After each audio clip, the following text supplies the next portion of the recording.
ধীরে ধীরে চলমান পরিস্থিতি স্বাভাবিক হতে শুরু করায় রপ্তানিমুখী তৈরি পোশাক খাতের সব কারখানা আজ খুলে দেওয়া হয়েছে। কারফিউ থাকলেও পোশাক খাত সংশ্লিষ্ট পণ্য পরিবহন করা যাবে। পোশাক শ্রমিকদের কারখানা থেকে দেয়া কার্ডই কারফিউ পাস হিসেবে ব্যবহার করা যাবে। কার্ড দেখালে আইন শৃঙ্খলা রক্ষাকারী বাহিনী সহায়তা করবে।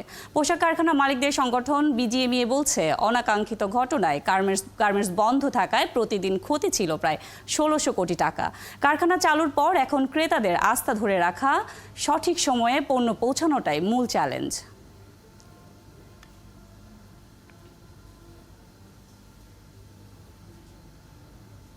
এ নিয়ে কথা বলতে চাই, আমাদের সাথে যোগ দিচ্ছেন সহকর্মী জাহিদুল ইসলাম। জাহিদ, পোশাক কারখানাগুলোতে আজ শ্রমিক উপস্থিতি কেমন ছিল? কাজে যোগ দেওয়ার পর শ্রমিকরা আসলে কি বলছেন?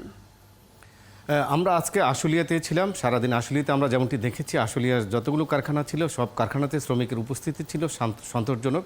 আমরা একটি কারখানা জেনেছি যে একটি কারখানা আমরা সারাদিন ছিলাম, সেখানে কারখানা মালিক যেমনটি জানিয়েছেন যে তাদের কারখানায় স্বাভাবিকের চাইতে বরঞ্চ বলা যায় আজকে বেশি শ্রমিকের উপস্থিতি ছিল। তিনি যেমনটি জানিয়েছেন যে অন্যান্য সময় ৯৫% বা ৯৪% শ্রমিক উপস্থিতি থাকতো, কিন্তু আজকে তিনি জানিয়েছেন যে ৮৬% শ্রমিক আজকে কারখানা যোগ দিয়েছেন। এবং শ্রমিকরাও যেমনটি বলছেন যে গেল ৪ দিন কারখানা বন্ধ থাকার পর তাদের ভিতরেও একটা উদ্বেগ উৎকণ্ঠা ছিল, কারখানা কখন খুলবে, দেশের পরিস্থিতি কোন দিকে যায়। কিন্তু যখন তারা গতকালকে যখন শুনলো যে আজ থেকেই পোশাক কারখানাগুলো খোলা হচ্ছে, তখন তাদের ভিতরে একটি স্বস্তি ফিরে এসেছে। তারা যেমনটি বলছেন, তারা আজকে স্বতঃস্ফূর্তভাবেই কারখানায় এসেছেন এবং তারা যেমনটি বলছেন যে গেল কদিনের যে বন্ধ ছিল, যে বন্ধে যে তাদের যে কাজগুলো বাকি ছিল, তারা আজকে সেই কাজ করছেন। এবং তারা বলছেন যে যত কষ্টই হোক, যত সমস্যা হোক, তারা কিন্তু যে মালিকের যে কাজের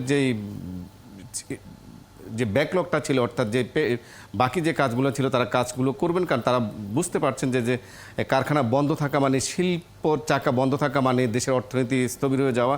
তো তারা বলছেন যে দেশের স্বার্থে এবং তাদের মালিকের স্বার্থে এবং অর্থনীতির স্বার্থে এবং তাদের নিজেরও যেখানে একটি রুটি এবং রুজির ব্যাপার রয়েছে, তো সেই জন্য তারা বলছেন যে তারা কারখানা খোলাতে তাদের একটা স্বস্তি এসেছে। কারণ তাদের যে চাকরির একটি যে অনিশ্চয়তা ছিল, সেটি কিন্তু যে কারখানা খোলার পরে তারা আসলে দেশের স্বার্থে, দেশের অর্থনীতির স্বার্থে এত রিস্ক নিয়েও কাজে এসেছেন। তো এখন কারখানা খোলার পর আসলে মালিকরা কি বলছে? মালিকরা যেমনটি বলছেন যে গেল ৪ দিন ধরে বা গেল সপ্তাহব্যাপী যে তাদের যে একটি উৎকণ্ঠা ছিল যে আসলে দেশের পরিস্থিতি কোন দিকে যায় এবং তাদের যে কারখানা কখন খুলবে সেইটি যে অনিশ্চয়তা ছিল, সেটি কেটে গেছে। এখন তারা যেমনটি বলছেন যে তাদের যে কারখানার যে পণ্যগুলো আছে সেগুলো দ্রুত শিপমেন্টের জন্য সরকারের ব্যবস্থা নিতে হবে। বিশেষ করে চট্টগ্রাম বন্দরে তাদের যে কাঁচামাল আটকা পড়ে আছে সেগুলো যেন দ্রুত তাদের কারখানায় আসা যায় এবং সেই কারখানা আসার পরে পণ্য তৈরির পর সেটি যেন দ্রুত চট্টগ্রাম বন্দর দিয়ে বিভিন্ন গন্তব্যে যে তাদের যে ক্রয়দেশ আছে, তাদের যে ক্রেতা আছে, তাদের কাছে পৌঁছাতে পারা যায়, সেই বিষয়ে তারা বলছেন। আর তারা যেমনটি বলছেন যে ইন্টারনেট না থাকায় কিন্তু ক্রেতাদের সাথে তাদের কিন্তু একটি যোগাযোগের একটি বিচ্ছিন্নতা তৈরি হয়েছে। সেক্ষেত্রে ক্রেতাদের ভিতরে কিন্তু একটা আশঙ্কা রয়েছে আসলে বাংলাদেশে কি হচ্ছে। সেই জন্য তারা বলছেন যে এখন সরকার উচিত বিভিন্ন যে দূতাবাস আছে সেই দূতাবাসের মাধ্যমে বিভিন্ন দেশে যেই ক্রেতা প্রতিষ্ঠান আছে বা বিভিন্ন দেশের যেই সরকার আছে তাদের কাছে আসলে আশ্বস্ত করা যে বাংলাদেশের পরিস্থিতি এখন স্বাভাবিকই আছে, কোনো উদ্বেগের কোনো কারণ নেই। এবং বাংলাদেশের উপর যে ক্রেতাদের যে আস্থা আছে এবং বিদেশিদের যে আস্থা আছে সেটি যেন তারা অটুট রাখেন। কারণ বাংলাদেশ বরাবরই কিন্তু যত দুর্যোগ এসেছে, যত চ্যালেঞ্জ এসেছে, সব কিছু কিন্তু মোকাবেলা করে কিন্তু তাদের যে সক্ষমতা সেটি কিন্তু প্রমাণ দিয়েছে। মালিকরা বলছেন যে এবারও তারা সেই সক্ষমতার প্রমাণ দেবেন, তবে সেই জন্য প্রয়োজন সরকারের নীতি সহায়তা। জি অবশ্যই, ধন্যবাদ জাহিদ। আপনি নিশ্চয়ই খবর রাখতে থাকবেন গার্মেন্টস এবং গার্মেন্টসের পরিস্থিতি, পোশাক শ্রমিকদের। ধন্যবাদ আপনাকে আমাদের সাথে যুক্ত হবার জন্য। দর্শক, আমরা কথা বলছিলাম সহকর্মী জাহিদুল ইসলামের সাথে। আজকে প্রায় টানা ৩ দিন পরে গার্মেন্টস কারখানা খুলেছে, এইসব পরিস্থিতি নিয়ে কথা বলছিলাম। ৪ দিন বন্ধ থাকার পর পোশাক কারখানা খুলেছে। কারফিউ চলাকালে শ্রমিকদের আইডি কার্ডই মুভমেন্ট পাস হিসেবে গণ্য হবে। পোশাক কারখানার অবস্থা নিয়ে কথা বলতে আমাদের সাথে যুক্ত হয়েছেন বিকেএমই এর ভাইস প্রেসিডেন্ট ফজলে শামীম এহসান। শামীম, দেশের চলমান পরিস্থিতির কারণে দেশে তৈরি পোশাক খাতে কি ধরনের প্রভাব পড়েছে? ধন্যবাদ আপনাকে। আসলে প্রভাবটা দুরকম। আসলে আমাদের অতি সাম্প্রতিক যে একটা প্রভাব দেখা দিবে, আসলে আমাদের লং টার্ম কিছু সমস্যা থাকবে। তো সাম্প্রতিক যদি বলি তাহলে যে আমাদের ৪ দিন বন্ধ ছিল, আমাদের এখানে একটি বড় ক্ষতি হয়ে গেছে। আমাদের বেশ কিছু সময় শিপমেন্ট করতে পারি নাই, সেই শিপমেন্ট গুলো আমাদের অনেক সময় এখন এয়ার করতে হতে পারে বা কিছু ডিসকাউন্টেও যেতে পারে, সেগুলোর একটা সমস্যা আমাদের হবে। আমাদের 4টা কর্মদিবস চলে গিয়েছে, বাট আমাদের শ্রমিকদের সকলকেই তাদের বেতন দিতে হবে। তো সেগুলো একটা অর্থনৈতিক কিছু ক্ষতি তো আমাদের আছে। সেই সাথে লং টার্ম ক্ষতি যেটা আছে সেটা হলো যে এই সময় যে স্যাম্পল গুলো যাওয়ার কথা ছিল, আমরা যেটা দিয়ে আমরা ভবিষ্যতে অর্ডার গুলো ধরি, এখন আসলে স্যাম্পল সাবমিটের সময়। তো যেটা হয় যে এই সময় মতো স্যাম্পল যদি আমরা দিতে না পারি, তাহলে সেই অর্ডার গুলো অন্য দেশে চলে যাওয়ার সম্ভাবনা দেখা দেয়।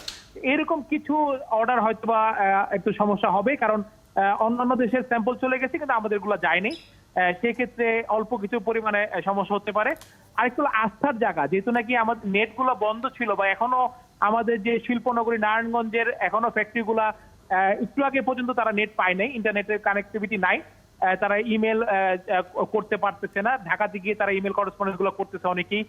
সেই সাথে আমাদের যে আজকাল তো জানেন যে হোয়াটসঅ্যাপের মাধ্যমে বেশিরভাগ যোগাযোগ হয় বাইরের সাথে, সেগুলো বন্ধ রয়েছে ফ্যাক্টরি গুলার। তো ফলে আস্থার জন্য একটা সংকট দেখা দিতে পারে যদি আজকে কালকের মধ্যেই এটা সম্পূর্ণ সমাধান না হয়। সেটা একটা আমরা আসলে মনে করতেছি যে একটা আমাদের বড় সমস্যা হবে আর কি। শামীম, আমরা যেটা শুনছিলাম যে কাঁচামাল সরবরাহ সংকটের কথা শোনা যাচ্ছে, এখনই কি পুরোপুরি উৎপাদনে যাওয়া সম্ভব, বা ক্রেতাদের আস্থা ধরে রাখতেই বা আমরা আসলে কি করতে পারি? কাঁচামালের যে সংকটটা আপনি জানেন যে আমাদের চিটাং পোর্টও বন্ধ ছিল, যেটা অতীতে কখনো হয়নি।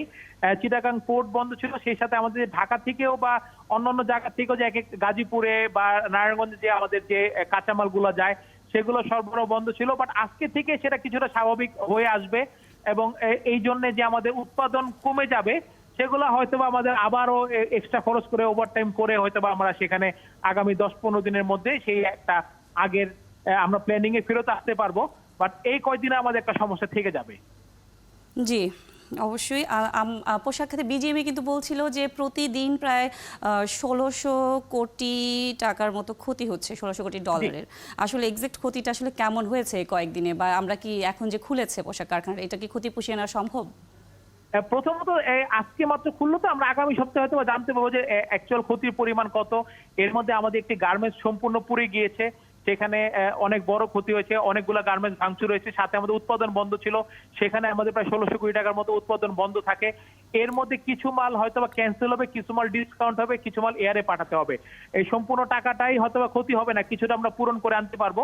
ফলে আসলে কি পরিমাণ ক্ষতি হবে এই 5 দিনে, এইটা আমরা হয়তোবা আগামী সপ্তাহে একটা সঠিক ধারণা করতে পারবো।